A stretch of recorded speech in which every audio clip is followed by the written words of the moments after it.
અરે સ્વામિનારાયણ. અરે તારીખ આજે 6 એપ્રિલ 2006 મે 2025 રોજના અનુક્રમમાં આજે હરિનોમ છે અને રોજના અનુક્રમમાં આપણે જે રામાનુજાચાર્ય કૃત શ્રી ભાષ્ય જે છે તે જોઈ રહ્યા છે. એમાં આપણે ગઈકાલે બ્રહ્મ શબ્દનો અર્થ જે જોયો, બ્રહ્મ તરીકે કોનું નિરૂપણ કર્યું એ મુખ્યત્વે જોવાનું હતું. એ જોયું બ્રહ્મ શબ્દના અર્થમાં શું છે, ભગવાન જે છે, બ્રહ્મ જે છે એની અંદર શું છે, અસંખ્ય, બરાબર, નિરવધિક કેટલા અનંત કલ્યાણકારી ગુણ જે છે તે અને નિત્ય નિર્દોષ જે છે તેને બ્રહ્મ કહ્યું. અને એ બ્રહ્મ બીજું કોઈ નહીં, ભગવાન વિષ્ણુ સાક્ષાત જે છે તેને બ્રહ્મ કયા, એને ભગવાન કયા.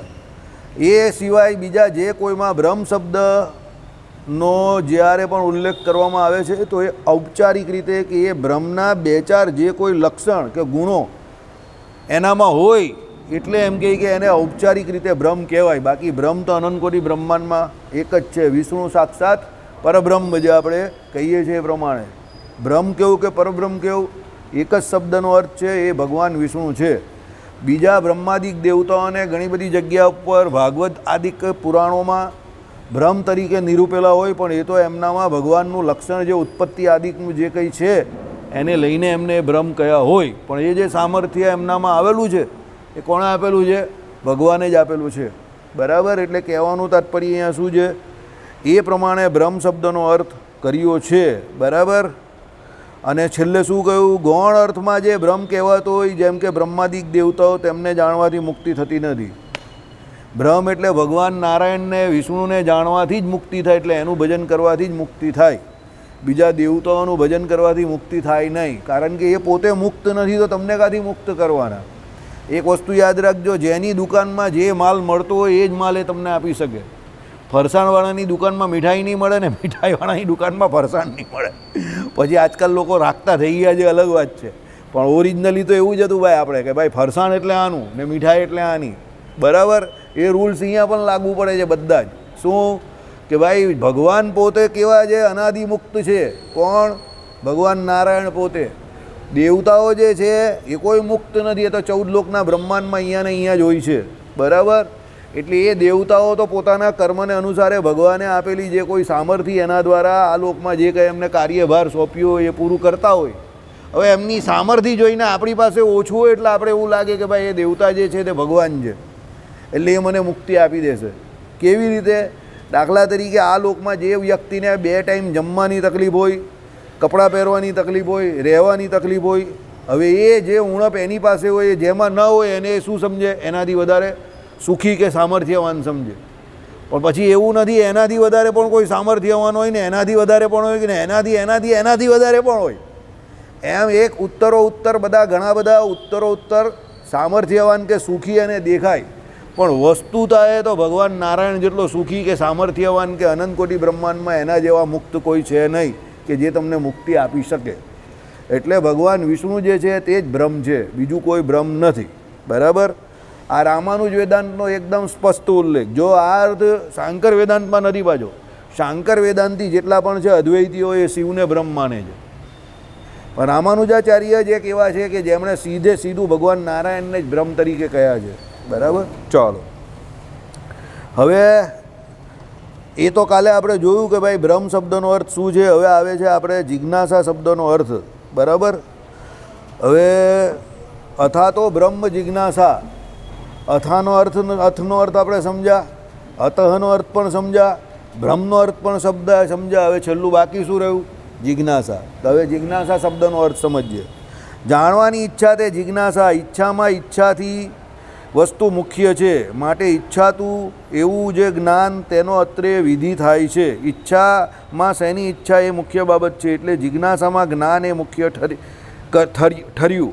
માટે જિજ્ઞાસા કરવી એવો વિધિ ન સમજતા અત્રે જ્ઞાન કરવું એવો જ વિધિ સમજવો. ઈચ્છા જ્ઞાનની હોવાથી એ જ્ઞાન ઈચ્છામાં પ્રધાન બાબત હોય. બ્રહ્મનું જ્ઞાન મેળવવું જોઈએ એમ જ્ઞાન સંબંધી અત્રે વિધિ સમજવો. ઈચ્છાનો અર્થ અહીંયા એવો નથી કે ભાઈ ઈચ્છા થઈ ગઈ એટલે પૂરું થઈ ગયું. ઈચ્છા ક્યારે? એને જાણવા માટે તમે વિધિ કરો તે ઈચ્છા છે, સમજો. કોને જાણવા માટે? બ્રહ્મને. આમાં પણ પહેલાં આવી ગયું, બ્રહ્મને જાણવાથી ઈચ્છાથી તમારી મુક્તિ નહીં થતી, કે તમને અનંત ઐશ્વર્ય પ્રાપ્ત થતું નથી, કે સ્થૈર્ય પ્રાપ્ત થતું નથી. બ્રહ્મને જાણવાની ઈચ્છા માત્રથી કંઈ જ થતું નથી. ઈચ્છા તો દુનિયામાં તમને અહીંયા અત્યારે વરસાદ થઈ જાય, ગરમ ગરમ ભજીયા ખાવાની પણ થાય, પણ એનાથી કંઈ થાય નહીં. બરાબર? ઈચ્છાથી કંઈ થતું નથી. ઈચ્છા પાછળ તમારે શું કરવું પડે? કર્મ કરવું પડે, વિધિ કરવો પડે. એટલે એ બ્રહ્મને જાણવા માટે તમારે શું કરવો પડે? વિધિ કરવો પડે. વિધિ એટલે શું આવે? તમારે જે કંઈ ઉપાસના, જે ભજન જે છે તે શાસ્ત્રોમાં જે કયા તે ધર્મોનું પાલન કરવું પડે, ભગવાનની આજ્ઞામાં રહેવું પડે. એટલે શાસ્ત્રોની આજ્ઞામાં રહેવું પડે. એ જે વિધિ જે છે એ તમારા જ્ઞાન માટેનો જે વિધિ જે છે તેની અહીંયા જિજ્ઞાસા તરીકે વાત કરી છે. જિજ્ઞાસા એટલે ફક્ત ઈચ્છા નહીં કે ભાઈ જાણવાની ઈચ્છા થઈ ગઈ એટલે પૂરું થઈ ગયું, બ્રહ્મ જાણવાની ઈચ્છા થઈ એટલે એનું કામ થઈ ગયું. ના, એવું નહીં. જાણવાની ઈચ્છા એટલે એનો વિધિ પણ કરવો પડે.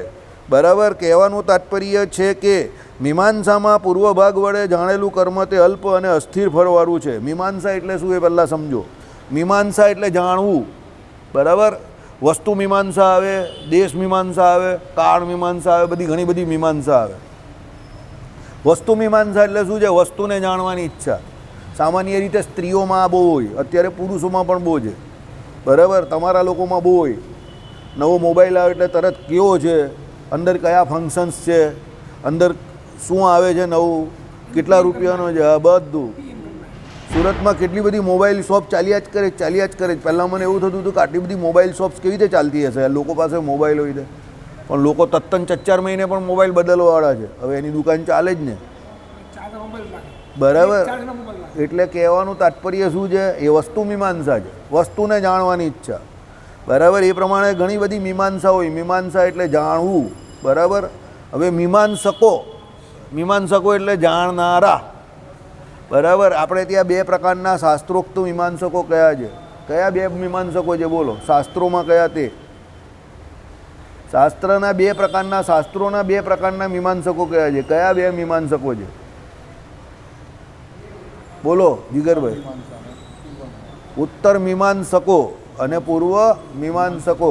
ઉત્તર મીમાંસકોને કેની મીમાંસા છે? પહેલાં પૂર્વ મીમાંસકોને પહેલાં કેની મીમાંસા છે? શું જાણવું છે એને? પૂર્વ મીમાંસાવાળાને શું મીમાંસા હોય છે? કર્મકાંડ જાણવું છે. બધું શું થઈ રહેલું છે? કર્મકાંડ. બરાબર? આ દેવતાને રાજી કરે તો આ પ્રાપ્ત થાય, આ દેવતાને રાજી કરે તો આ પ્રાપ્ત થાય. બરાબર? અત્યારે ઇન્ડિયામાં સૌથી વધારે હોટ ટોપિક કયો છે? તો ભારત પાકિસ્તાનનું યુદ્ધ. મોદી સાહેબ બોમ્બ ધડાકા ક્યારે કરશે? એ પહેલાં કયો હોટ ટોપિક હતો? તો સેન્સેક્સ. ભાઈ સેન્સેક્સ 1 લાખ વટાવશે કે ન વટાવશે? બરાબર? હવે અત્યારે ધચું પચું ચાલે જ બધા સેન્સેક્સવાળાને. આ બાજુ મોદી સાહેબ મિસાઇલ ફોડશે, સેન્સેક્સમાં બી ધડાકો થશે. એવી ધચું પચું ચાલે જ લોકોને. એ જે હશે તે એ લોકોનો ટોપિક છે. પણ મીમાંસા એટલે શું? જાણવું. બરાબર? એટલે કહેવાનું તાત્પર્ય શું છે? મીમાંસકોને જે કંઈ ઉત્તર મીમાંસકો જે છે એને તો ઉપાસના છે, એટલે ભગવાનને જાણવાની ઈચ્છા થઈ છે.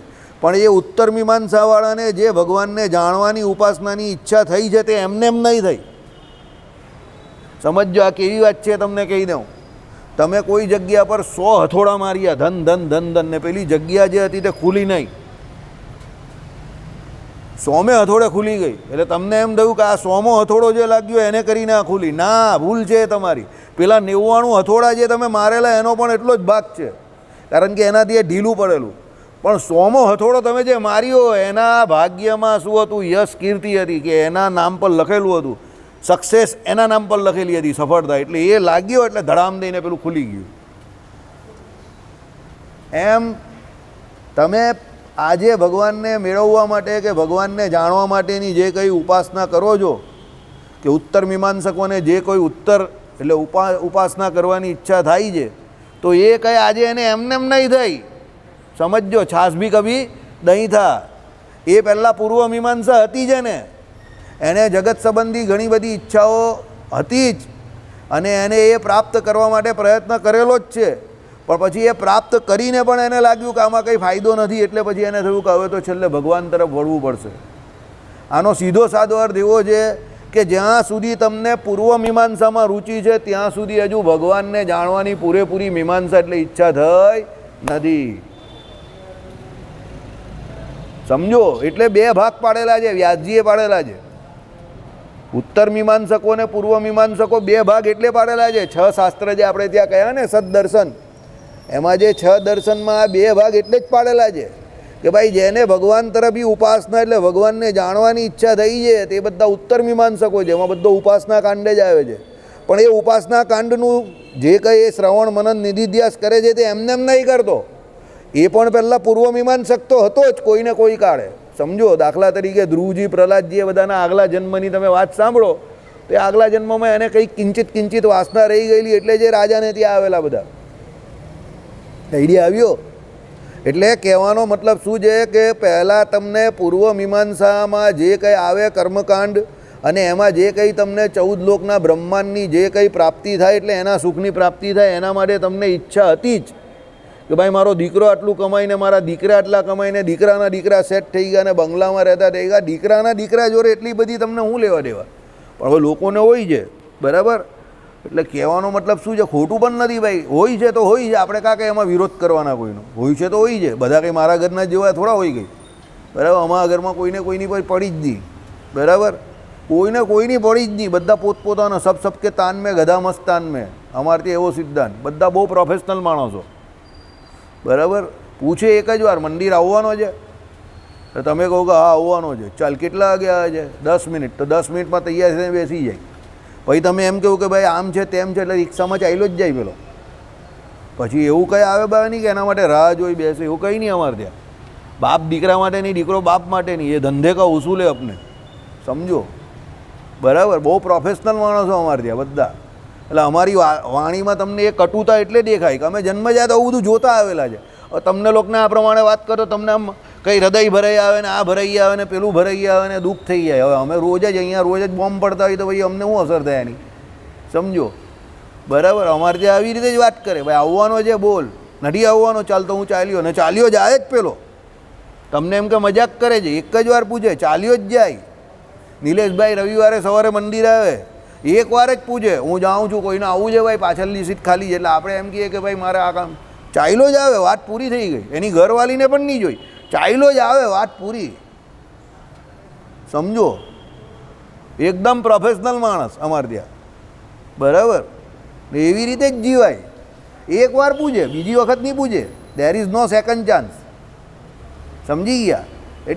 એટલે અમે લોકો અમારી વાણીમાં બહુ સ્પષ્ટ, એમ ક્રિસ્ટલ ક્લિયર. સામેવાળાને જે લાગવાનું હોય તે લાગે, એ અમને નહીં પડેલી. ઘણાને એમાં સંબંધ બગડે છે, એ વાત સાચી છે. પણ હવે અમે આવી રીતે જીવેલા જ તો એમાં અમે શું કરી શકીએ? હવે 50-52 વર્ષે કાં કંઈ ફેર પડે? સમજી ગયા? એટલે અમે એવી રીતે જીવવા ટેવાયેલા છે. આ જ કહાની આ લોકોની છે કે ભાઈ જેને આ લોકના સુખમાં ઈચ્છા છે, એ પૂર્વ મીમાંસાવાળા જે કોઈ છે તે એમાં ને એમાં રચ્યા બચ્યા રહેવાના છે. એને ભગવાન તરફ ઈચ્છા કાદી થવાની? પછી એમાંથી કંટાળશે, થાકશે, હારશે, એને ખબર પડશે કે ભાઈ આ સુખી થાય તો આનું આને કંઈ કામનું નથી. એટલે પછી ઉપાસના કાંડ તરફ એ વરસે, એટલે ભગવાન તરફ એ વરસે, એટલે ઉત્તર મીમાંસક એ થશે. એટલે પૂર્વ મીમાંસક જે છે એ જ ઉત્તર મીમાંસક થશે. સમજો, મીમાંસા એટલે જાણવાની ઈચ્છા. કેમ? એને કર્મકાંડ જાણીને એને એ શ્રદ્ધા બેસશે કે મેં આ કર્મ કર્યું તો એના ફળ રૂપે મને આ મળ્યું. એમને એમ તો કંઈ મળતું નથી ને, કર્મ કર્યા વગર કંઈ મળતું નથી. ગીતાજીનો સિદ્ધાંત છે. સમજો, તમે જે કામ આજે બહુ આસાનીથી કરો છો એના માટે તમે પૂર્વે કંઈ ને કંઈ કર્મ કરેલું છે એટલે તમને મળેલું છે. ચાણક્ય નીતિમાં ચાણક્ય કહી ગયા હતા એક વાત, कोई भी व्यक्ति साधारण से ज़्यादा ज्ञानी नहीं हो सकता. अगर हमें ये लगता है कि ये साधारण से ज़्यादा ज्ञानी है तो समझ लो वो क्षेत्र में उसने बहुत ज़्यादा मेहनत की है, इसीलिए वो ऐसा ज्ञानी दिखता है. बाकी कोई भी आदमी साधारण से ज़्यादा ज्ञानी नहीं होता. समझो, એટલે આપણે કોઈ જ્ઞાની વધારે લાગતો હોય આપણાથી તો એનો મતલબ એવો જ કે એણે બહુ મહેનત કરી છે એમાં. ઘણા લોકો શું કહે એ તો ગોડ ગિફ્ટેડ છે. અરે ગોડ ગિફ્ટેડ કંઈ હોતું જ નથી ભાઈ. નો બડી ઇઝ ગોડ ગિફ્ટેડ. તમે સમજો, કેમ? ગોડ કોઈને એમને એમ થોડું કંઈ ગિફ્ટમાં આપે છે. એના માટે એણે એ પ્રયત્ન કરેલો હોય પૂર્વે, એટલે એ ગોડ ગિફ્ટેડ કહેવાય કે ભાઈ જન્મજાત એને મળેલું છે. પણ જન્મજાત તો વૈષમ્ય નૈર્ગુણ્ય લાગી જાય ભાઈ. તમે એમ કહો કે ગોડ ગિફ્ટેડ છે તો ગોડ ગિફ્ટેડ એટલે શું? ભગવાને એને દીધું તો બીજા જોડે અન્યાય કર્યો તો ભગવાન એવું શું કામ કરે? સમજો, એટલે નો બડી is God gifted in this world. બરાબર? હા, ગોડ ગિફ્ટેડ એક વસ્તુ છે કે આપણે મનુષ્ય જન્મ મળ્યો ભગવાનની કૃપાથી, પણ એ પણ ભગવાન કંઈ એમને એમ તો આપતા નથી. એના માટે પણ તમારા કર્મની ભગવાનને પૂરેપૂરી શું છે? અપેક્ષા તો રહેલી જ છે. એટલે નો બડી ઇઝ ગોડ ગિફ્ટેડ. કારણ કે ભગવાન ચોખ્ખું કહી છે કે ભાઈ મને તમારા કર્મની પૂરેપૂરી અપેક્ષા છે. ભૂમિકા વાંચી લો, પ્રાથમિક કર્મની અપેક્ષા ભગવાનને રહેલી જ છે. એટલે તમે જે પ્રમાણે કરો એ પ્રમાણે તમને એ ફળની પ્રાપ્તિ થાય. હવે કોક કામ કોક બહુ આસાનીથી કરતો હોય ને બીજાથી ન થતું એટલે પેલો કે એ તો ગોડ ગિફ્ટેડ છે. અરે ભાઈ ગોડ ગિફ્ટેડ નથી ભાઈ, એ મહેનત કરી છે પહેલાં, સમજો. મને તમે કોમર્સ વિશે કંઈ પૂછો તો હું ગાય વજાડી વાજા મગનઢાઈમાં રાજા, બરાબર. હવે તમે મને ફિલોસોફી વિશે પૂછો તો તમે ફિલોસોફીમાં ગાય વજાડી વાજાને મગનઢાઈમાં રાજા થાવ. એટલે એનો મતલબ શું છે? તમે કોમર્સમાં મહેનત કરી તો તમને કોમર્સ આરામથી આવડે છે, મને ફિલોસોફીમાં મહેનત કરી તો ફિલોસોફી આવડે છે, સમજો. એટલે નો બડી ઇઝ ગોડ ગિફ્ટેડ. આપણું ફિલ્ડ અલગ છે બધાનું, એટલે એવું છે, બરાબર. એટલે કહેવાનું તાત્પર્ય આ ભાઈ જેટલી ગૌશાળામાં મહેનત કરે એટલું અમારા ખાનદાનમાં 10 પેઢીમાં કોઈએ ન કરી હશે, 10 પેઢીમાં ન કરી હશે.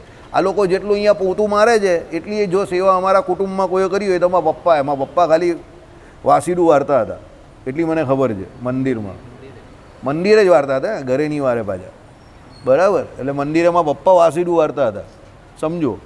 હવે એના ફળ રૂપે એને 3 જે કોઈ તમે કહો તે માસ્ટરપીસ ગન માસ્ટર 3 આવી ગયા ને તા ઢીસાઉં, બરાબર. પપ્પા વાસીડું વારતા હતા, બાકી કોઈ વારતું નહીં હતું, સમજો. ઝાડુ કરતા હતા મારા બાપા, બાકી અમારાથી કોઈથી થાય એવું જ હતું. બધા હાડકાના પહેલેથી જરા લુચ્ચા માણસ, સમજો. એટલે કહેવાનું તાત્પર્ય કોઈ ગોડ ગિફ્ટેડ કોઈ હોતું નથી ભાઈ. એવો પ્રયત્ન કરે એટલે એ પ્રમાણે થાય. હવે આ ભાઈ હીરા જેટલું કામ બેસીને કરી શકે જેટલું આપણે નહીં કરી શકીએ. આ ભાઈ કોમ્પ્યુટર પર રાતે 2 વાગ્યા સુધી કામ કરી શકે જેટલું કોઈ નહીં, આપણે નહીં કરી શકીએ. એટલે કોઈ ગોડ ગિફ્ટેડ નથી, સમજો. તમને એવું લાગે કે ભાઈ એ તો ગોડ ગિફ્ટ છે, એને કોઈ ગોડ ગિફ્ટેડ નથી ભાઈ. એને એ બાજુ દાખલો કરેલો હોય એટલે એને એ ફળ અત્યારે બહુ સરળતાથી મળતું દેખાય એટલે તમને એવું લાગે કે ગોડ ગિફ્ટેડ છે. નો બડી ઇઝ ગોડ ગિફ્ટેડ, બરાબર. એટલે અહીંયા એવું જ કહે છે જિજ્ઞાસા છે, જિજ્ઞાસા પછી એને એની પાછળ કર્મ કરેલું છે અને એ કર્મનું ફળ એને મળે છે. એટલે આપણે એવું લાગે છે કે ભાઈ એને આસાનીથી ભગવાન મળી ગયા. કોને મળી ગયા 6 મહિનાની અંદર? ધ્રુવજીને મળ્યા. હવે આપણે એવું લાગે કે આટલો નાનો બાળક 6 વર્ષની ઉંમરને એને 6 મહિનામાં ભગવાન મળી ગયા, એવું તો શું કર્યું ભાઈ? એનો પૂર્વનો દાખલો તો જુઓ, એણે કઈ જગ્યાથી ક્યારે શરૂઆત કરેલી એ તો તમે જુઓ. પછી અને ભગવાન એ ઉંમરમાં 6 વર્ષની ઉંમરમાં મળ્યા, નારદજી આવી, આટલું બધું થયું એની જોડે અને પછી એમને તરત ભગવાનના દર્શન થયા. એટલે ભગવાને એમની ઉપર જે કૃપા આટલી નાની ઉંમરમાં કરી એમાં એમના પેલા આગલા જન્મના જે કર્મ છે એનો પૂરેપૂરો સરવાળો ચાલે છે. આપણે હમણાં જે વાત કરીએ પ્રમાણે 100મો હથોડો લાગેલો છે, એનાથી ઢક્કણ ખુલી ગયું છે, પણ 99 હથોડા પણ કામના હતા. એમ એમને આગલા જન્મમાં જે ઉપાસના કરેલી એના ફળ રૂપે એમને એ જન્મમાં 6 મહિનામાં ભગવત પ્રાપ્તિ થઈ, સમજો. એટલે જાણવાની ઈચ્છા માત્રથી કંઈ થતું નથી. એ જાણવાની ઈચ્છા નહીં, પણ એ ઈચ્છા એટલે એની પાછળનો જે વિધિ છે એ વિધિ મુખ્ય છે. એટલે જિજ્ઞાસા શબ્દનો અર્થ આવો કરવાનો છે કે બ્રહ્મને જાણવા માટેનો જે વિધિ છે, ઉપાસના જે છે તે કરવાની છે, સમજી ગયા. મને બ્રહ્મને જાણવાની બહુ ઈચ્છા જ તે એનાથી કંઈ થતું નથી. બેઠા બેઠા વિધિ કરવો પડે, ઉપાસના કરવી પડે. એટલે શું કહ્યું અહીંયા? મીમાંસાના પૂર્વ ભાગ વડે એટલે જાણેલું કર્મ તે અલ્પ અને અસ્થિર ફળવાળું છે. જો આવી ગયું ને, પહેલા ભાગમાં શું આવે? પૂર્વ મીમાંસા. એનું ફળ કેવું છે? અલ્પ અને અસ્થિર છે. ખબર જ છે કે ભાઈ આજે સુખ છે તો કાલે દુઃખ છે, બરાબર. પૈસે કા ક્યા હૈ? આજ હૈ કલ નહીં હૈ, પરસો હૈ, સમજી ગયા? એવી વાત છે કે ભાઈ આજે સુખ છે તો કાલે દુઃખ છે, તો પરમ દિવસે બાજુ સુખ છે, એમ કરીને સુખની રાહ જોયા કરે પેલો. અરે ભાઈ પણ આમાંથી બહાર નીકળને. હવે સુખ છે કે દુઃખ છે, હવે દિવસ તો જવાના જ છે અહીંયા. એ કંઈ તારી પાસે પરમેનન્ટ બેસી નહીં રહેવાના. સુખના દાડા કંઈ બેસી નહીં રહેતા ને દુઃખના દાડા પણ કંઈ બેસી નહીં રહેવાના. દિવસ તો જવાના જ છે અને દિવસ એ જ રીતે નીકળે છે જે રીતે નીકળે છે. પણ આપણે એવું લાગે કે સુખના દાડા ફટાક દઈને નીકળી જાય, દુઃખના દાડા જતા નથી. કારણ કે એ સમયે આપણે એવું લાગે છે, દુઃખને કારણે એવું લાગે છે કે આ કાળ જે છે તે નીકળતો નથી, ઘડિયાળની ચાકી પેલી જે છે તે અટકી ગઈ છે. એવું હોતું થોડું એવું છે, ટેકનિકલી થોડું એવું છે, પણ એ આપણો શું છે?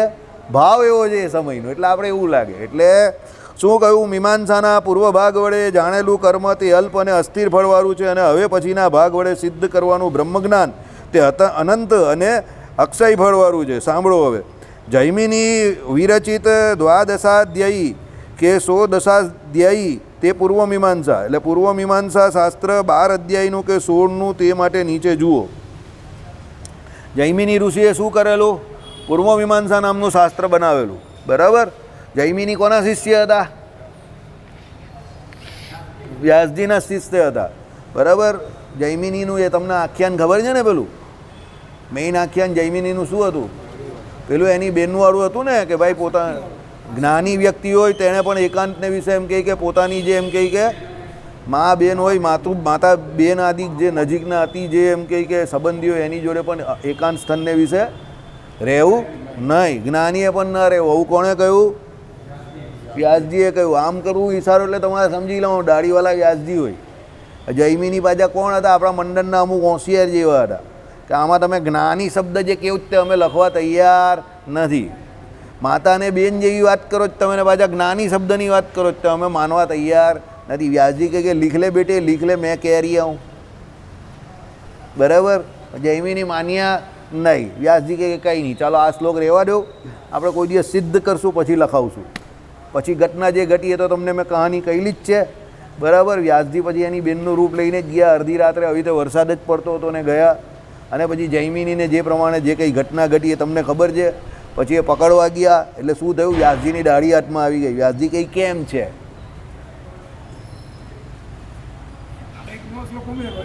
વ્યાસજીએ શું કહ્યું? વ્યાસજીએ શું કહ્યું? કેમ છે? એટલે જૈમિનીએ હાથમાં શું લીધું? કલમ લઈ લીધી અને પેલો જે લખવાનો હતો એટલે ડાયલોગ લખી દીધો કે ભાઈ જ્ઞાની હોય એણે પણ એકાંત સ્થળને વિશે પોતાની માતા બેન જોડે રહેવું નહીં. ભગવાને આજ્ઞા કરેલી જ ને, આપણે પણ કઈ પત્રીમાં કરેલી છે? શિક્ષાપત્રીમાં કરેલી છે, બરાબર. યુવા અવસ્થાએ યુક્ત એવો શબ્દ ભગવાને પણ વાપરો છે ને. પછી તમે આખી આજ્ઞા મારી પાસે જ બોલાવશો તો તમે હું અહીંયા કરવા બેઠેલા છો? બધા હા હા હા કર્યા કરો છો, બધું મારે જ બોલવાનું. તો તમારે શું કરવાનું? અહીંયા હવા ખાવાની, મસ્ત મસ્ત ઠંડી ઠંડી હવા ખાવ જ બધા, બરાબર. એટલે જૈમિનીએ આ શાસ્ત્ર રચેલું. કયું? દ્વાદશાધ્યાય એટલે 12 અધ્યાયવાળું. કે બીજું કયું કયું? 1600 અધ્યાય એટલે 16 અધ્યાયવાળી. શું હતી એ? પૂર્વ મીમાંસા. પૂર્વ મીમાંસામાં શું હતું? બધું કર્મકાંડ હતું, બરાબર. એટલે એ 12 અધ્યાયનું કે 16 અધ્યાયનું છે, બરાબર. પછી એમ કહી કે એના પછી શું કર્યું? બાદરાયણ વિરચિત ચતુર્ધ્યાયી આ તે ઉત્તર મીમાંસા. એટલે પછી બાદરાયણ ઋષિ એટલે કોણ? હા. અને બોધાયન એટલે કોણ?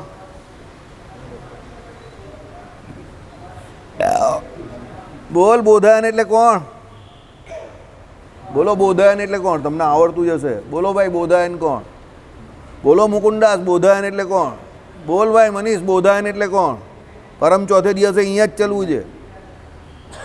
બોધાયન ઋષિની એક આવૃત્તિ હતી જે કાશ્મીરમાં હતી અને એ રામાનુજના શિષ્ય જે હતા એ લઈને આવેલા અને વાંચેલીને પછી પકડાઈ ગયેલા. અને એની ઉપરથી આખું રામાનુજનું શું બન્યું? આખું શ્રીભાષ્ય આની ઉપરથી જ બનેલું છે. ઓરિજિનલ જે રામાનુજે જે ટીકા કરેલી ને તે એની ઉપરથી કરેલી. વ્યાસજીના શિષ્ય જે બોધાયન ઋષિ હતા એની ઉપરથી.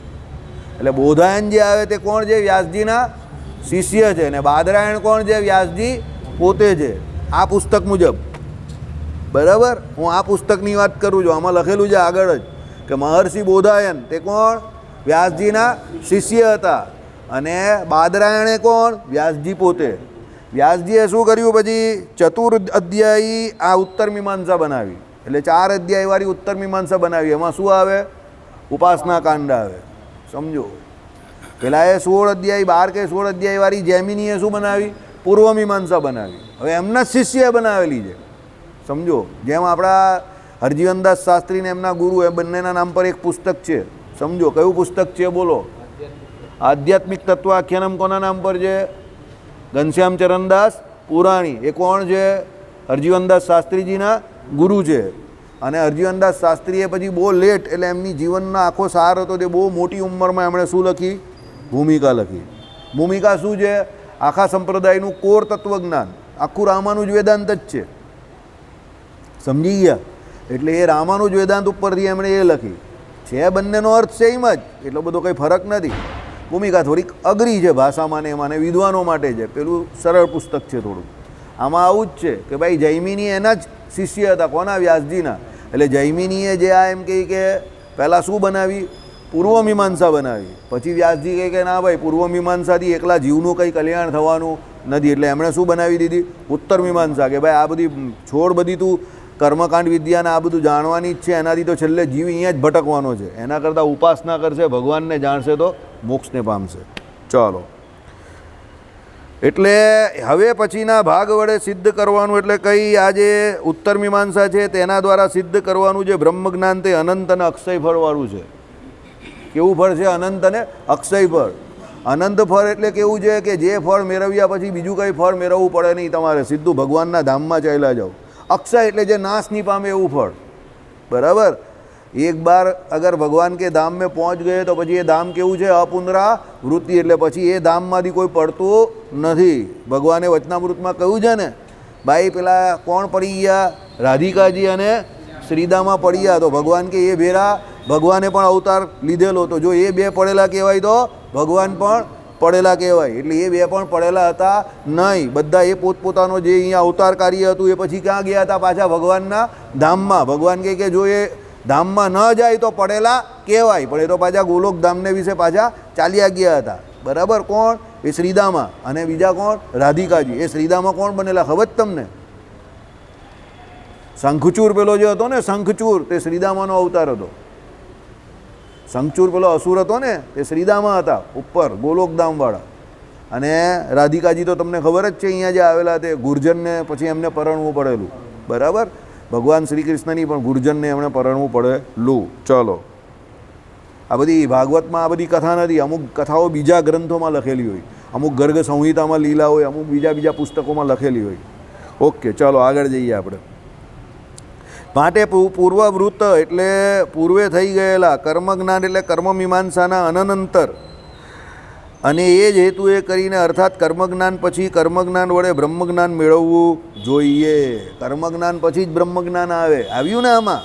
પહેલાં 99 બરાબર ધડાકા. એ નહીં કે તમારું કંઈ નહીં બગાડી શકે, એના હાડકા નહીં આવે. આજે નોમ જ છે, ફરારી છે.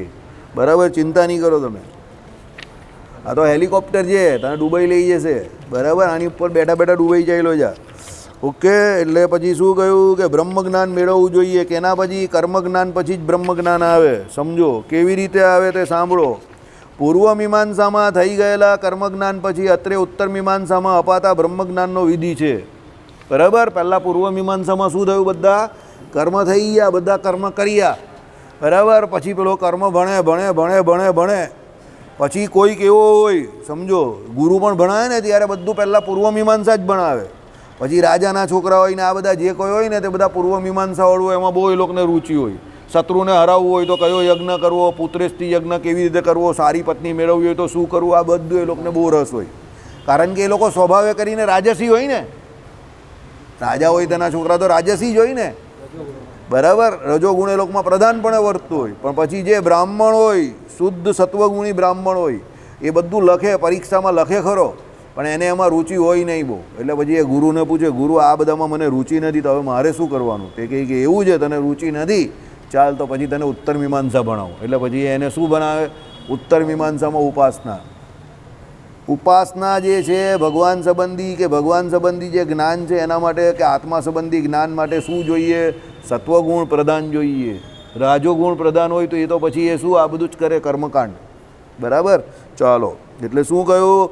ઉત્તર મીમાંસામાં અપાતા બ્રહ્મજ્ઞાનનો વિધિ છે. એ બ્રહ્મજ્ઞાનમાં હેતુ, નામ, સાધન પણ કર્મજ્ઞાન જ છે.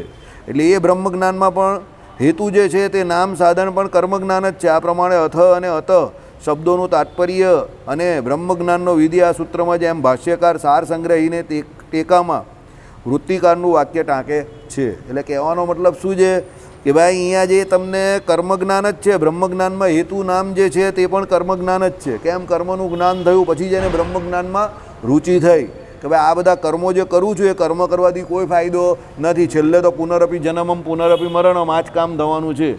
બરાબર? એના કરતાં શાંતિથી ભગવાન સંબંધી કર્મ એક વખત કરી નાખું તો પછી બીજું કોઈ કર્મ કરવાની જરૂર પડે નહીં. એટલે આપણે ત્યાં શિક્ષાપત્રીમાં ભગવાને કઈ વિદ્યાને શ્રેષ્ઠ કહી છે? બોલ મનીષ, કઈ વિદ્યા ભગવાને શ્રેષ્ઠ કહી છે? શિક્ષાપત્રી અર્થદીપિકા આપણે અહીંયા ચલવેલી ત્યારે અને સત્સંગી જીવનમાં ચલવું હતું. વિદ્યા આ સંસારમાં ઘણા બધા પ્રકારની કહી છે, પણ એમાં એક વિદ્યા એવી છે જે શ્રેષ્ઠ છે. અને જો જીવ એ વિદ્યા ભણી જાય તો બીજી કોઈ વિદ્યા ભણવાની જરૂર પડે નહીં. કઈ વિદ્યા? બોલ, કઈ વિદ્યા? મનીષ બોલે. મનીષ, તને વધારે કંઈ બોલાય એવું નથી કારણ કે તારા ઘરમાં પ્રસંગ છે હમણાં. એટલે કે એવું પણ નહીં બોલાય કે આના સોગન કે પેલાના સોગન, બરાબર. કદાચ કંઈ મારા સોગન ખરાબ પડી ગયા તો તારું બધું દોડતો થઈ જાય તું, એટલે મારે તને દોડાવવું નથી. સાચી વાત ને? એના ઘરમાં અત્યારે એની બહુ જરૂર છે. લગ્નનું કામ લઈને ભાઈ, લગ્નનું કામ લઈને બેઠા છે. બોલ ભાઈ, કઈ વિદ્યા ભણવી જરૂરી છે? એ વિદ્યા ભણે એટલે બધી વિદ્યા આવી જાય. બોલો મુકુંદાસ. જીવવાનો કોઈ મતલબ રાખો, ખાલી જીવવા માટે નહીં જીવવાનું. આપણે જીવવાનો કોઈ મતલબ રાખો કે આપણે કેમ જીવવાનું છે, એનો કોઈ મતલબ હોવો જોઈએ. સમજો. બોલો ભાઈ. ઓમ જય જગદીશ હરે. કઈ વિદ્યા ભણવી જરૂરી છે? ભગવાને કઈ વિદ્યાને ભણવાનું કહ્યું કે એકવાર એ વિદ્યા ભણે તો પછી બીજી કોઈ વિદ્યા ભણવી ન પડે, પછી માતાના ઉદરમાં આવવું ન પડે. એવી કઈ વિદ્યા છે જે એક જ વાર ભણવાની જરૂર પડે? એ વિદ્યા ભણ્યા એટલે બધી વિદ્યા આવી જાય. કાલે આપણે કહેલું ને, હાથીના પગની અંદર બધાના પગ આવી જાય. બોલો ભાઈ. હા, બાજુવાળાએ કયું લાગે છે? હે, બાજુવાળાએ કહ્યું ને? સાચું કહેજો. બાજુવાળાએ કહ્યું કે પાછળવાળાએ કહ્યું? તમને ખબર હતી? વાહ, કહેવું પડે. સારું કહેવાય. ખબર હતી તો સારું કહેવાય, બહુ સારું કહેવાય. અભિનંદનને પાત્ર છે ભાઈ. મનીષ, ઇરેગ્યુલરલી રેગ્યુલર અને રેગ્યુલરલી ઇરેગ્યુલર. સમજ પડી? બહુ અઘરું કામ છે, બરાબર. ઇરેગ્યુલરલી રેગ્યુલર એટલે કોઈ કઈ વખત આવે છે. તું રેગ્યુલરલી ઇરેગ્યુલર એટલે આવે છે ખરો, વચ્ચે વચ્ચે ઇરેગ્યુલર થાય. પણ એ ભાઈએ જવાબ આપી દીધો આજે.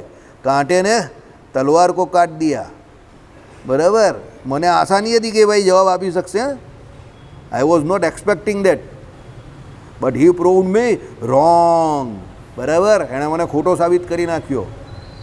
And I appreciate. મુझे ऐसे लोग पसंद है जो मुझे गलत साबित करे. સમજો. એ ભાઈએ મને ખોટો સાબિત કરી નાખ્યો. મને એવું હતું કે ના આવડશે, આવડી ગયું. બહુ મોટું કામ છે. બ્રહ્મ વિદ્યા બહુ જરૂરી છે. બ્રહ્મ વિદ્યા શીખી ગયા, બ્રહ્મ વિદ્યા આવડી ગઈ તમને, બીજી કોઈ વિદ્યાને ભણવાની જરૂર ન પડે. ત્યાં સુધી કહ્યું છે શાસ્ત્રોમાં કે માતાના ઉદરમાં પછી જીવે આવવું પડે નહીં. જો એક વખત બ્રહ્મ વિદ્યા ભણી ગયો એટલે, ભણી ગયો એટલે કંઈ પોપટની જેમ મોડે નહીં બોલવાની. બ્રહ્મ વિદ્યા આચરણમાં આવી ગઈ ને, બ્રહ્મને જાણવાની ઈચ્છા થઈ ગઈ, બ્રહ્મ માટે એ સર્વ વિધિઓ કરતો થઈ ગયો, કર્મ કરતો થઈ ગયો. પછી એને આ લોકમાં આવવું પડતું નથી. અપુનરાવર્તી એવા ભગવાનના ધામને પામી જાય છે. બરાબર.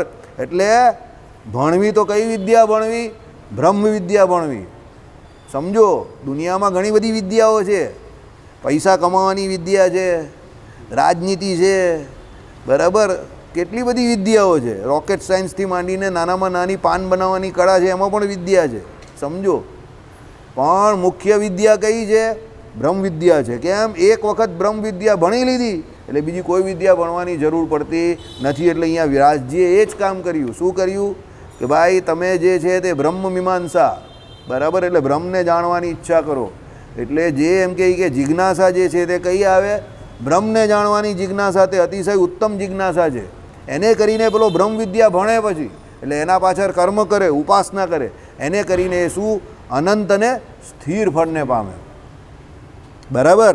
એટલે અહીંયા શું કહ્યું કે ભાઈ એ પ્રમાણે એ અનંત અને સ્થિર ફળને પામે છે. હવે આવે છે કર્મમીમાંસા અને બ્રહ્મમીમાંસા એક જ શાસ્ત્રના પૂર્વ અને ઉત્તર બે અંગ. આવી ગયું ને? એક જ શાસ્ત્રના બે અંગ છે. આપણે હમણાં જ વાત કરીને, બરાબર. કે પહેલાં આ ભણાવે ગુરુ, પછી પેલું ભણાવે. પહેલાં કર્મમીમાંસા અને પછી છેલ્લે ઉત્તર મીમાંસા. માણસ જોઈને કરે ને, કોચ હોય ને, કોચ, તે પહેલાં સામાન્ય જ્ઞાન આપે, પછી જોઈએ કે આમાં શું છે. બરાબર. સચિન તેંડુલકર MRFનું 1986ની અંદર ચેન્નઈમાં કેમ્પ હતો, એમાં બોલિંગ કરવા ગયો હતો. બહુ ઓછાને ખબર હશે. 1986માં ડેનિસ લીલી કેમ હિયર. ભારત માટે એણે પેસ એકેડેમી ખોલેલી, કારણ કે ભારતમાં ફાસ્ટ બોલર નહીં હતા એ સમય પર, તો એને સ્પેશિયલ બોલાવેલો. તો સચિન તેંડુલકર એ કેમ્પમાં ગયેલો 1986ના, અને એ મીડિયમ પેસર બોલિંગ કરતો હતો. પછી એને એક દિવસ ડેનિસ લીલીએ બેટ આપ્યું અને એમ કહે કે જરા બેટિંગ કરો. તો સચિન તેંડુલકરે હાથમાં બેટ લીધું ને બેટિંગ કરતો હતો, સામે બધા બોલિંગ કરતા હતા. તો ડેનિસ લીલીએ એને શું કહ્યું ખબર છે? તું બોલિંગ છોડી દે, બેટિંગ કરવા માટે. 1986માં. અને 1989માં એ પાકિસ્તાન ટૂરમાં ગયો Sachin Tendulkar as a batsman. આ કોચ સમજો.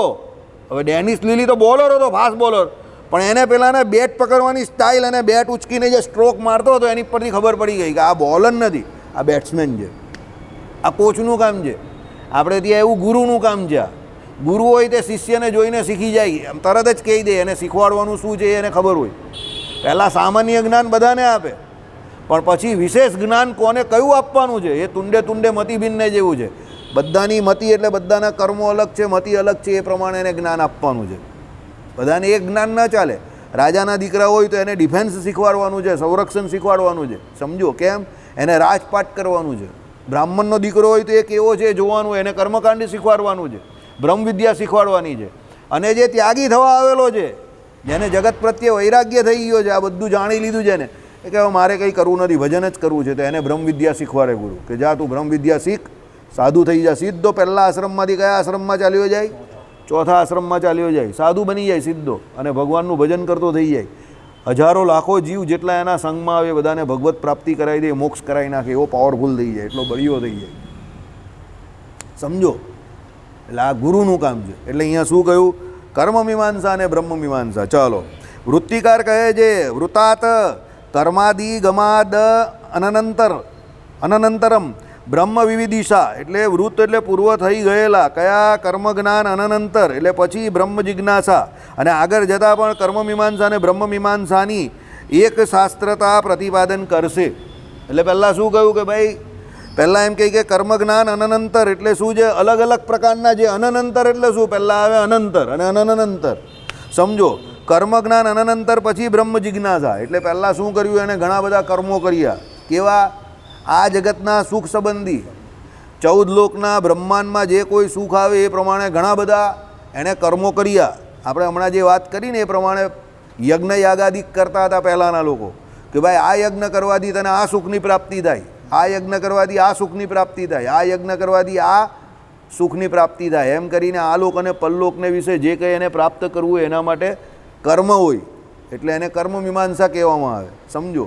હવે એના માટે એ શું કરે? યજ્ઞરૂપી કર્મ કરે. હવે એ ગુરુ જે હોય એને શીખવાડે, અને એવા પાછા હોતા હોય તે એ પ્રમાણે મંત્ર ઉચ્ચારણ કરે, અને પેલા ભાઈ એ પ્રમાણે પછી જે કંઈ વિધિ હોય તે વિધિ કરે, અને એ વિધિના ફળ રૂપે એને જે કંઈ ફળ જોઈતું હોય તે મળે, સમજો. પછી જ્યારે આ બધી વિધિઓ એ કરે, રાજા બાજા થાય, રાણી બાણી હોય, કેટલું બધું હોય, સુખ ભોગવે, અને છેલ્લે પછી એના દીકરા મોટા થાય, પછી એ લોકો રાજપાટ કરે, પછી એના કંઈ ગુરુ બુરુ હોય તો એને સમજાવે કે રાજન આટલું બધું હવે સુખ ભોગવું છે આ લોકનું, હવે એનાથી કંઈ વૈરાગ્ય થયો હોય તો વનમાં જાઓ, ભગવાનનું ભજન કરો, અને ભગવાન સંબંધી એને જ્ઞાન આપે. એટલે એ બધું મૂકીને પછી ક્યાં ચાલ્યા જાય? ધૃતરાષ્ટ્ર અને ગાંધારીની જેમ ક્યાં ચાલ્યા જાય? વનમાં ચાલ્યા જાય. અને ધૃતરાષ્ટ્ર અને ગાંધારીએ આખા જીવનમાં ખાલી એક જ વખત, ખાસ કરીને ધૃતરાષ્ટ્રએ એના જીવનમાં એક જ વખત એણે મહાત્મા વિદુરનું કહેલું માનેલું, આ છેલ્લી વખત, કે જે ભીમસેનને મારવા માટે તારા છોકરાઓએ 100 પ્રયત્ન કર્યા હશે, એ ભીમસેન કે પાંડવોમાંથી કોઈ મર્યું નહીં, અને જે ભીમસેને તારા 100 છોકરાને મારી નાખ્યા એ ભીમસેનના હાથના તું લાડુ ખાઈ જ અત્યારે, તને કંઈ વૈરાગ્ય નહીં થતો? આવું કોણે કહ્યું? કોને? ઇતના સન્નાટા ક્યું ભાઈ, એને કહ્યું. સમજી ગયા? ઇતના સન્નાટા ક્યું ભાઈ? ધૃતરાષ્ટ્ર, સમજ્યા?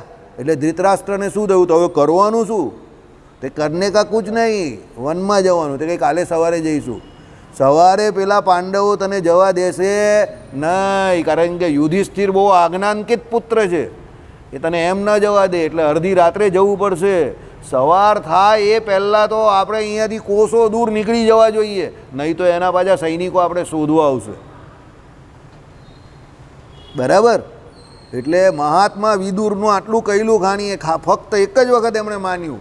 એટલે આપણે ત્યાં કે સાધુ પુરુષ હોય એનું કહેલું માનવું. મહાત્મા વિદુર કોણ હતા? સાધુ પુરુષ હતા. એટલે એમણે કહેલું માન્યું, એને કરીને વનમાં ગયા. વનમાં પછી તપ કર્યું, યોગ અગ્નિ એમના શરીરમાંથી પ્રગટ થયો, અને આપણું મહાભારત શાસ્ત્ર એવું કહે છે કે ગાંધારી અને ધૃતરાષ્ટ્ર એ બંનેને મોક્ષની પ્રાપ્તિ થઈ. કેવા કામ કરેલા આખી જિંદગી તો તમે જાણો જ છો, बराबर। ये भगवान का भी सेंस ऑफ ह्यूमर है ना, बहुत ही अजीब प्रकार का है। पूतना भगवान ने ઝેર પીવડાવે તો ભગવાન એને એની માતા જેવી ગતિ આપે, અને એની માતા કરતાં પહેલાં આપે। યશોદાજી તો પછી ગયેલા, भगवान ने एमने पहला धाम में मोकली दीधा कि अभी अपन का माता आने वाला है, वहाँ पर जाके सब साफ सूफ रखने का। એટલે પૂતનાને પહેલાં મોકલી દીધા હતા।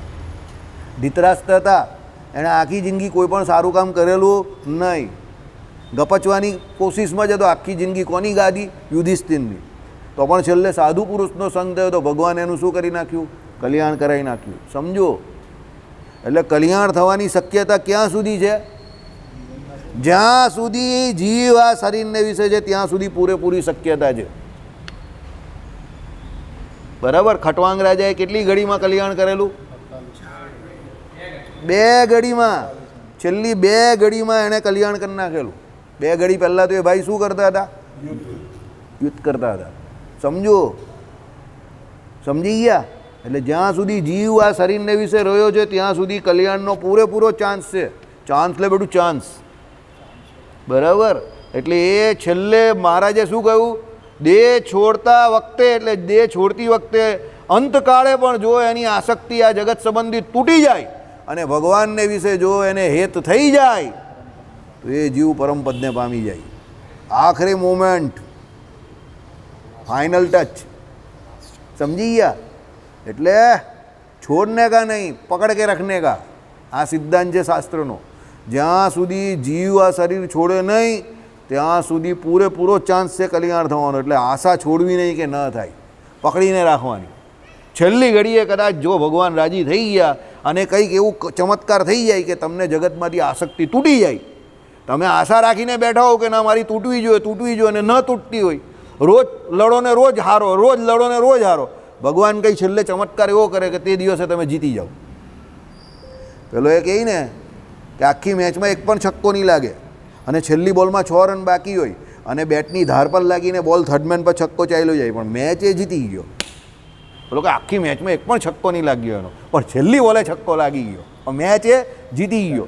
પછી પબ્લિક એ યાદ નહીં રાખશે કે એને આખી મેચમાં છક્કો નહીં લાગેલો, યાદ શું રહેશે? એણે છેલ્લી બોલે છક્કો મારેલો। સમજી ગયા? એટલે કલ્યાણ જો છેલ્લે પણ થઈ ગયું એટલે તમારું મુક્તમાં નામ આવી ગયું। સમજો, એ જોવાય છે। બરાબર? એટલે પ્રયત્નશીલ હંમેશા રહેવું, છેલ્લી ઘડી સુધી પ્રયત્ન કરો કે આપણો શું થઈ જાય? મોક્ષ થઈ જાય। બરાબર? ચલો, એટલે અહીંયા શું કહ્યું કે બ્રહ્મ જિજ્ઞાસા એ પછી, કેના પછી? આટલા બધા કર્મો કરે, વૈરાગ્ય થાય, પછી એ કહે કે ના ભાઈ હવે ભગવાનને મેળવવા છે એવી એને ઈચ્છા થાય અને આગળ જતાં પણ કર્મમીમાંસા અને બ્રહ્મમીમાંસાની એક શાસ્ત્રતા પ્રતિપાદન કરશે। આગળ જતાં એટલે એ કર્મમીમાંસા એટલે પેલી પૂર્વ મીમાંસા, કર્મમીમાંસા એટલે ને પેલી ઉત્તર મીમાંસા, તે એક જ શાસ્ત્રમાં બંને આવે છે, બે એના ભાગ અલગ અલગ છે એમ। ચાલો, આ શારીરક શાસ્ત્ર જૈમિનીના 1600 લક્ષણી શાસ્ત્ર સાથે સંધાયેલું છે। એટલે આ શારીરક સૂત્ર જે છે તે એમ કહે કે આ જૈમિનીનું જે 16 લક્ષણી શાસ્ત્ર સાથે એટલે 16 લક્ષણવાળું શાસ્ત્ર એની જોડે સંધાયેલું છે। એ રીતે 2 મળી એક શાસ્ત્ર થાય છે, એટલે એ 2 મળે એટલે એક શાસ્ત્ર થયું। 12 અધ્યાયનું જૈમિની મુનિનું પૂર્વ મીમાંસા શાસ્ત્ર તે સાથે જોડવાનું 4 અધ્યાયનું બ્રહ્મમીમાંસા, એ 2 મળીને 16 અધ્યાયનું શાસ્ત્ર થાય છે। એટલે પહેલાં 12 અધ્યાય જે છે તે કેના છે? કર્મમીમાંસા, એટલે કેના છે? પૂર્વ મીમાંસા। સમજી જાઓ બધું શાંતિથી, તમને બધું આમ અલગ અલગ લાગે ને, આ કર્મ બહુ અઘરું હશે, ઉત્તર મીમાંસા, પૂર્વ મીમાંસા, પેલો કોઈ બોલે એટલે આપણે ટેન્શનમાં આવીએ કે આ બધું શું હશે? ભાઈ એવું કંઈ અઘરું હોતું નથી, તમે એને લઈને બેસો તો બધું ભગવાનની કૃપા થાય, લઈને બેસવું પડે।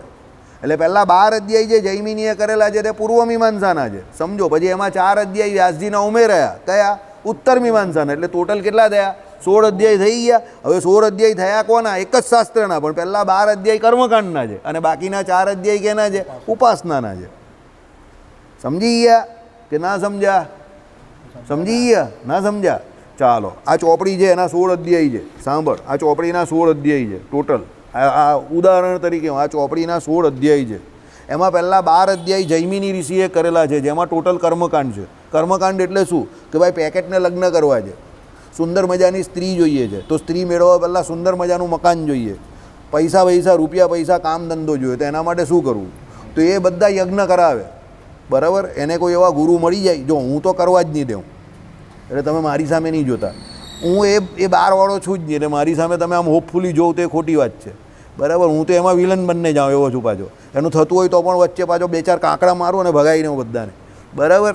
એટલે હા એટલે મારી પાસે એમાં હું પાછો એમાં વિલન છું, એટલે એમાં મારી પાસે તો આશા રાખતા નહીં, પણ એને કદાચ કોઈ એવો ગુરુ મળી જાય તો એને બધા એ યજ્ઞ યાગાદિક કરાવે એટલે ભાઈ એકદમ મોટા માણસ થઈ જાય, એને ઘરવાળી પણ મળી જાય, બંગલો પણ બની જાય, ગાડી બાડી આવી જાય, આવક બાવક બી મસ્ત થઈ જાય, એટલે એ બધું એ સુખ ભોગવે. એટલે એ બધું જે આવે તે પહેલાં 12 અધ્યાયમાં લખેલું છે, સમજી ગયા? જૈમિની ઋષિએ કરેલું જ તે બધું. પછી પેકેટ કંટાળ્યો, કાં તો બધું થયું તો પણ કંઈ સુખની પ્રાપ્તિ થઈ નહીં, એટલે પેકેટ ફાટી ગયું, બરાબર? કારણ કે બધું સુખ મળ્યું, પછી પેકેટમાં શું થયો? આમ કરીને ચીરો પડ્યો, ફાટી ગયું. એટલે પછી મેં એને શું પૂછ્યું? આપણો ઓરિજિનલ સવાલ કયો છે? કેમ છે? પેકેટ કહે કે સભામાં આવતો હતો, ગૌશાળામાં સેવા કરતો હતો, સુખી હતો. સમજી ગયો ને? હશે છે, તારી જ કહાની ચાલે છે. હા પર ઉદાહરણ તારું જ બેસતું છે આમાં. કે ભાઈ સુખી હતો, શાંતિની સભામાં બેસતો હતો, બ્રહ્મસૂત્ર સાંભળતો હતો, મંદિરમાં શાંતિથી ભજન થતું હતું, સેવા થતી હતી. આ ભાઈ બરાબર હતું. એટલે વ્યાસજીએ પછી પાછળના 4 અધ્યાયમાં ઉપાસના બતાવી, એટલે પાછા એને કીધું ભાઈ પાછું મંદિર આવી જા, પાછું સેવા કરવામાં અને આ લાઈન પર ચડી જાય એટલે તું ભગવાન પાસે પહોંચી જશે છેલ્લે. પેકેટ કે આ રસ્તો બરાબર છે, એટલે છેલ્લા 4 અધ્યાયમાં આ પ્રમાણે ઉપાસના કાન, પેલા 12 કર્મના અને 4 ઉપાસનાના, ટોટલ કેટલા થયા? 16 અધ્યાય થયા. એ 16 અધ્યાયનું આખું શાસ્ત્ર આવી ગયું. અને કયું શાસ્ત્ર કહેવાય? પેકેટ શાસ્ત્ર. બરાબર? એને પેકેટ શાસ્ત્ર ન કહેવાય, એને કયું કહેવાય? આખું મીમાંસા શાસ્ત્ર છે. એકમાં કર્મ મીમાંસા છે અને બીજામાં શું છે? બ્રહ્મ જ્ઞાન એટલે જ્ઞાન મીમાંસા છે. અહીંયા જ્ઞાનની વાત આવે તો જ્ઞાન કોના સંબંધી? ભગવાન સંબંધી. જ્ઞાન જગત સંબંધી નહીં. સમજી ગયા? બરાબર? પેકેટ કહું તો ખોટું નહીં લાગતું ને? હા, ખોટું લગાડતો પણ નહીં, કારણ કે એનાથી સારું નામ મારી પાસે છે પણ નહીં. બરાબર? હા, ચાલ. ટાઈમ 2 મિનિટ છે હજુ. બરાબર, એટલું આમાં ભાઈ મજા નહીં આવશે. એમ એક ટીકાકાર ખુલાસો કરે છે વૃત્તિકારના. 1 મિનિટ જોઈ લઉં કેટલું લાંબુ છે. ભાઈ બહુ લાંબુ હોય તો પછી ખાસું એવું લાંબુ છે. બરાબર ટાઈમ થઈ ગયો. શ્રીપતિમ શ્રીધરમ સર્વદેવેશ્વરમ ભક્તિધર્મ